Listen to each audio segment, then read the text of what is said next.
दोस्तों नमस्कार। 20 जुलाई 2026 का दिन भारत के इतिहास में एक सुनहरे अक्षरों में दर्ज हो गया है। यह वो दिन था जब हमने यह महसूस करा कि देश की जनता में अभी भी आंदोलन करने की क्षमता जीवित है।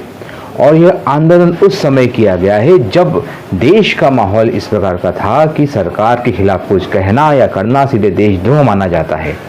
तो ऐसे समय में यह आंदोलन भारतीय जनता के लिए एक नई अनुभूति है और एक नया ऊर्जा का संचार भी करता है, जिसके माध्यम से लोग एक बार फिर आंदोलन से जुड़ रहे हैं और सही को सही कहने और गलत को गलत कहने की प्रथा को पुनर्जीवित किया जा रहा है।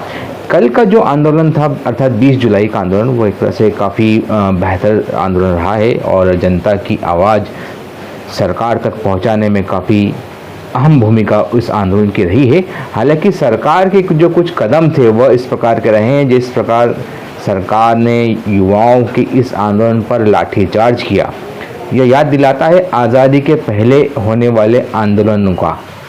उस समय अंग्रेजी हुकूमत द्वारा भारतीय स्वतंत्रता सेनानियों और गांधी जी के आंदोलन पर लाठीचार्ज किया जाता था, उस आंदोलन को दबाने का प्रयास किया जाता था।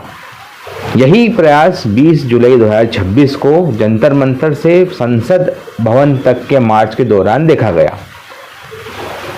बुरी तरह युवाओं पर लाठीचार्ज किया गया, आंसू गैस के गोले छोड़े गए और इस मार्च को रोकने का पूरा प्रयास किया गया। हालांकि यह मार्च पूरी तरह सफल रहा और अपने मकसद उद्देश्य को प्राप्त करने में सफल रहा है। एक तरह से देश की जनता को यह संदेश गया है कि देश में अभी भी लोकतंत्र कायम है और लोकतंत्र की संस्था पर सभी का भरोसा है। हालांकि सरकार को भी अब छात्रों की बात सुननी चाहिए और चर्चा कर इसका समाधान निकालना चाहिए।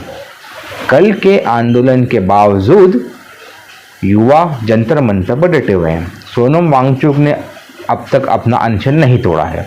उनका कहना है कि जिस प्रकार से सरकार ने दमनकारी नीति अपनाकर युवाओं पर लाठीचार्ज की, इसके विरोध में वह अपना अनशन जारी रखेंगे। वहीं दूसरी तरफ सरकार भी इसे लेकर अब कुछ चिंतित दिखाई देने लगी है।